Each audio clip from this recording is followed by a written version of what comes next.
They were the picture of perfection, flawless faces, iconic smiles, and gowns that shimmered under studio lights. To the world, they were untouchable, immortal, the very definition of Hollywood glamour. But behind the scenes, it was a different story. These women faced fire, disease, botched surgeries, and near-fatal accidents, all during a time when medicine wasn't what it is today. There were no advanced antibiotics, no trauma teams, and far less understanding of women's health. Misdiagnosis was common. Pain was often dismissed, and yet they endured. They were burned and broken. Some were told they'd never walk again. Others were declared dead, and still came back. They didn't just survive. They kept performing, kept smiling, and kept building the legacies we remember today. This is the story of Golden Age actresses who nearly died before their time and lived long enough to become legends. Elizabeth Taylor, horse riding incident, 1944, and pneumonia, 1961.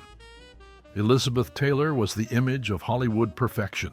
Violet eyes, flawless skin, and a presence so magnetic it seemed almost unreal. She wasn't just a movie star, she was a living legend. But behind the beauty was a woman who came terrifyingly close to death more than once. As a teenager, while filming National Velvet, she fell from a horse and broke her back. The injury didn't just cause temporary pain, it left her with chronic spinal issues that would torment her for the rest of her life. Yet she carried on, refusing to let pain define her, even when the cameras kept rolling. Then, in 1961, she came even closer to death. While filming Cleopatra, Taylor developed a life-threatening case of pneumonia. She collapsed and was rushed into emergency surgery. On the operating table, her heart stopped.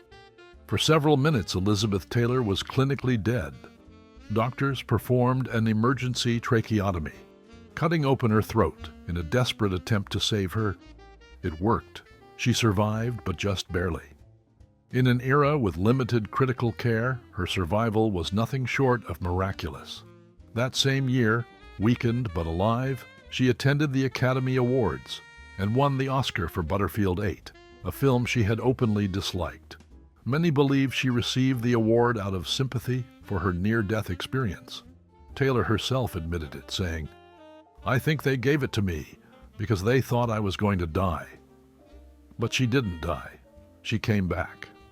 Later in life, during an interview with Oprah Winfrey, her cool demeanor sparked criticism.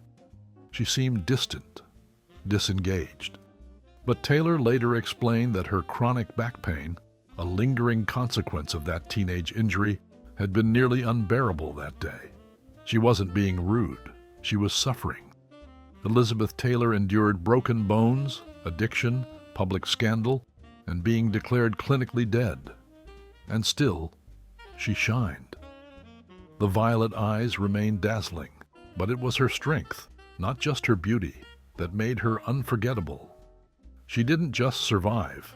She outlasted everything and everyone who said she wouldn't. Elizabeth Taylor died in 2011 at the age of 79 from congestive heart failure. And until the very end, she remained one of the most iconic women the world has ever known. And if you are into classic Hollywood icons, amazing stories, and newly discovered insights, then hit that subscribe button. We are on our way to 10,000 subscribers, and your support will mean a lot to our channel. Vivien Lee, 1940. Tuberculosis. Vivien Lee was beauty, grace, and fire all in one. Immortalized as Scarlett O'Hara in Gone with the Wind, she captivated the world with her intensity, both on and off screen. But few knew how often she walked the line between life and death. At the height of her fame in the 1940s, Vivien contracted tuberculosis, a disease that at the time was still frequently fatal. She suffered multiple relapses over the years. The illness would return without warning, causing severe weakness, weight loss, and coughing fits that left her unable to breathe or stand. There were times when friends and doctors feared she wouldn't make it. Still, She refused to step back from her craft. She acted through exhaustion, through illness, and even through hospitalization. Her role in A Streetcar Named Desire pushed her physically and emotionally to the edge and earned her a second Academy Award. But tuberculosis wasn't the only thing trying to stop her. In a separate incident, Vivien fell from a horse, a violent accident that left her with a fractured back. The injury only made her already fragile condition worse, adding chronic pain to an already strained body and mind. As the years went on, her health worsened. She struggled not only with physical illness, but with bipolar disorder, a condition barely understood at the time and often treated with shame and silence. Her relapses could be brutal, but in between she worked, she performed, she traveled, and she lived. Doctors doubted she'd survive past her 30s. She proved them wrong. Vivien Lee died in 1967 at the age of 53 after a final and severe recurrence of tuberculosis. And in those 53 years, she gave the world some of its most unforgettable performances, shaped by pain and defined by strength. She was delicate, but she was never weak. She lived with illness, but she never let it define her. Vivien Lee didn't just act tragedy. She survived it until her body finally could no longer. Margaret Hamilton, Burns, 1939. Margaret Hamilton was never meant to be a movie star. She was a kindergarten teacher before she found her way into acting. But one role changed everything: the Wicked Witch of the West in The Wizard of Oz. With green skin, a piercing voice, and a cackling laugh, she became one of the most iconic villains in film history. And yet, Margaret Hamilton was nearly killed on that very set. During a scene where the witch disappears in a fiery burst, a trapdoor was supposed to lower her through the floor before the flames erupted. But the timing was off. The flames shot up too early, and the trapdoor didn't open in time. Her costume caught fire. Worse, her makeup, made from flammable copper-based paint, ignited on contact. Margaret suffered second and third-degree burns on her face and hands. The injuries were so severe she was hospitalized for 6 weeks. Her skin was permanently damaged, and she lost feeling in several fingers on her right hand. But in 1939, on-set safety protocols were minimal, and stunt coordinators were rarely used. Margaret received no formal apology from the studio, just the question, when can you come back? And she did come back. She returned to finish the film, wearing long gloves to conceal the scars on her hand. She never publicly complained, never sued, never even spoke bitterly about what happened. Quietly, she kept working. For the rest of her life, she made a point to explain to children that she wasn't really a witch, just a woman doing her job. A woman who had been seriously injured and who kept going anyway. Margaret Hamilton died in 1985 at the age of 82 from a heart attack. She had worked steadily in film, television, and education, all while carrying the physical scars of her most famous role. She was burned, ignored, and nearly killed.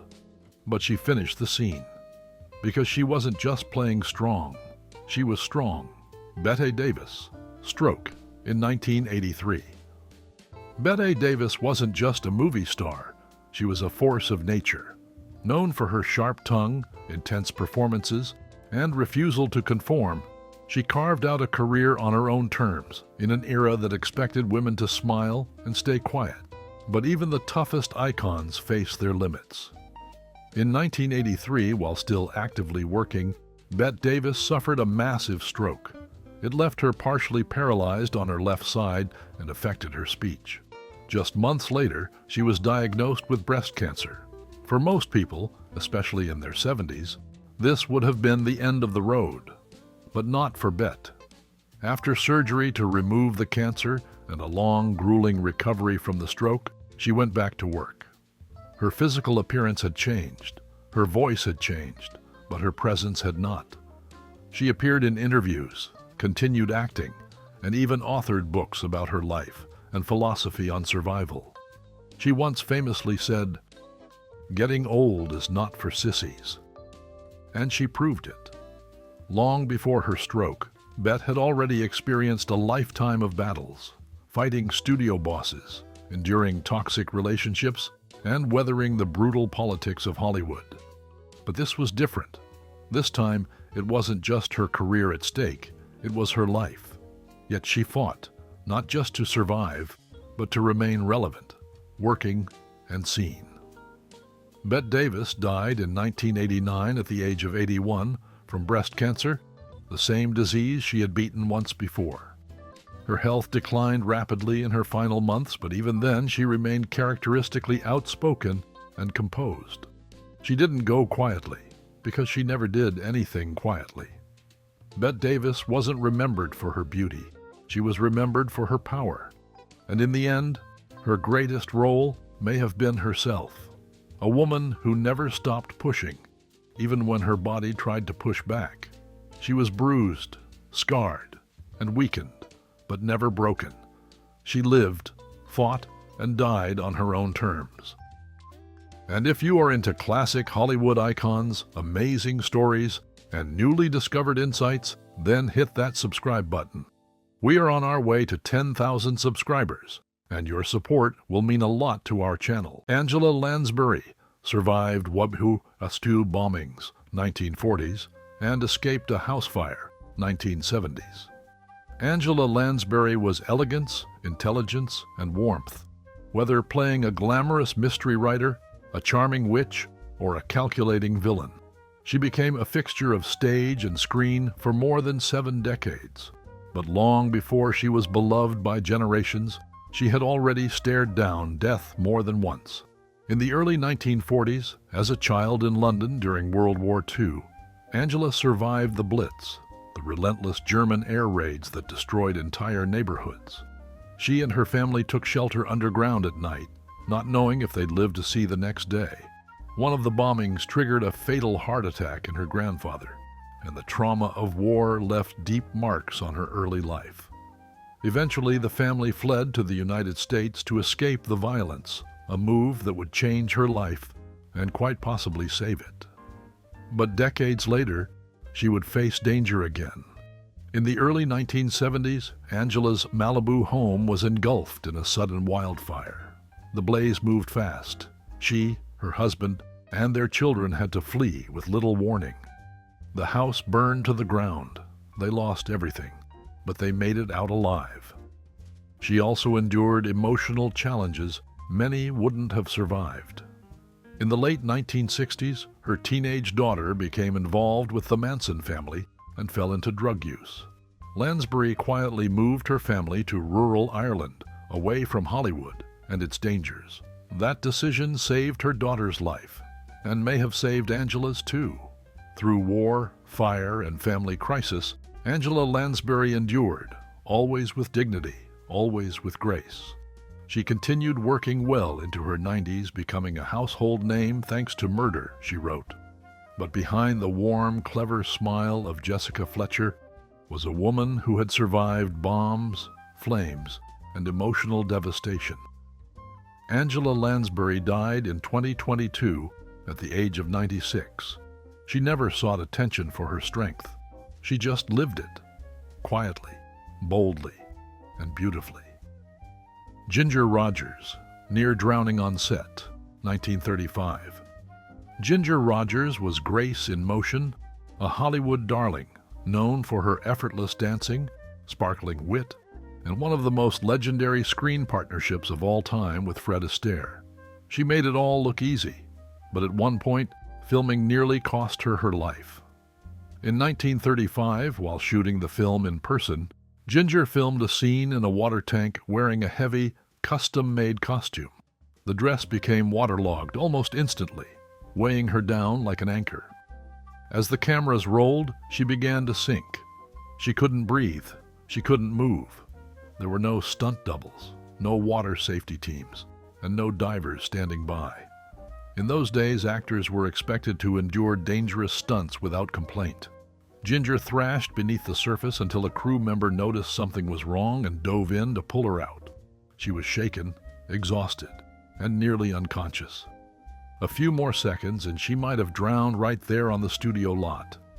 But she didn't. She recovered. And she finished the film. Like so many stars of her era, Ginger Rogers never publicized the incident.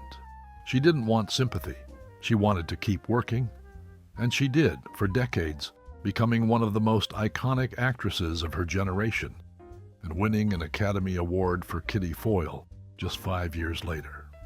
Behind the elegance and poise was a woman who came dangerously close to death and never let it slow her down. Ginger Rogers died in 1995 at the age of 83 after a long and celebrated career. She danced through danger and nearly drowned for her art, and the world never even knew because she never let it show. Maureen OHara, horseback accident on set, 1940s. Maureen OHara was the fiery redhead of Hollywood's golden age, bold, fearless, and known for playing strong, independent women long before it was common. But the strength you saw on screen wasn't just acting. She earned it and almost lost her life proving it. In the 1940s, while filming a Western, OHara was shooting a riding scene at full gallop. She had done much of her own stunt work up to that point and was confident on horseback. But something went wrong. The horse reared, throwing her violently to the ground. She hit hard. Before she could move, the horse nearly trampled her. Had the animal shifted its weight even slightly, it would have crushed her ribs or her skull. Crew members rushed in and pulled her out of harm's way just in time. She suffered bruised ribs and severe back pain, but refused to halt production. This was long before the era of stunt doubles for actresses, and certainly before there were insurance-mandated safety standards. Women on set were often expected to take risks without hesitation, and Maureen OHara was no exception. She returned to the saddle just days later, battered but determined to finish the film. That grit became her trademark. Off-screen, she fought just as fiercely against studio control, against gender stereotypes, and later to defend her reputation in a male-dominated industry. Maureen OHara died in 2015 at the age of 95 of natural causes. She lived a long life full of danger, independence, and fierce loyalty to her craft. And she proved again and again that the strength in her characters wasn't written in the script. It was real. Lauren Bacall, Emergency Plane Landing, 1940s. Lauren Bacall was the definition of cool, smoky voice, piercing gaze, and a presence that seemed untouched by fear. She captivated audiences from her very first role into Have and Have Not, starring opposite the man who would become her husband, Humphrey Bogart. But behind the composed exterior, Bacall experienced moments of real-life danger that could have changed Hollywood history forever. In the mid-1940s, while traveling as part of a USO tour to entertain American troops, Lauren Bacall boarded a military transport plane. The flight was meant to be routine, but somewhere over the ocean, the aircraft began experiencing mechanical failure. Engines sputtered. Altitude dropped. The pilots prepared for an emergency landing. There were no luxury seats, no trained flight attendants, and no backup plans. Just a metal aircraft full of young entertainers and terrified servicemen. Bacall later said the moment was the first time in her life she felt truly helpless. But the pilots managed to land the plane safely. Everyone on board survived. It wasn't a publicized story at the time. Wartime press was heavily controlled, and Bacall, still early in her career, didn't speak about it often. But it was a reminder that even Hollywood's brightest stars weren't immune to very real danger. And she wasn't done with turbulence. She would go on to face the death of Bogart, professional setbacks, and years in and out of the spotlight. Through it all, she never lost her sharpness or strength.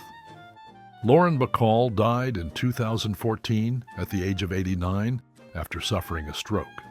She had lived through war, fear, loss, and survival, and carried herself with elegance through it all.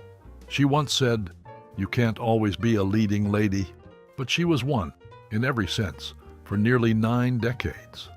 Joan Fontaine, Private Plane Malfunction and Emergency Landing, 1950s. Joan Fontaine had a delicate, elegant screen presence, the quiet, refined beauty, who won an Academy Award for Suspicion and left an unforgettable mark on classic Hollywood. But her real life, like so many of her roles, was filled with quiet tension and hidden danger.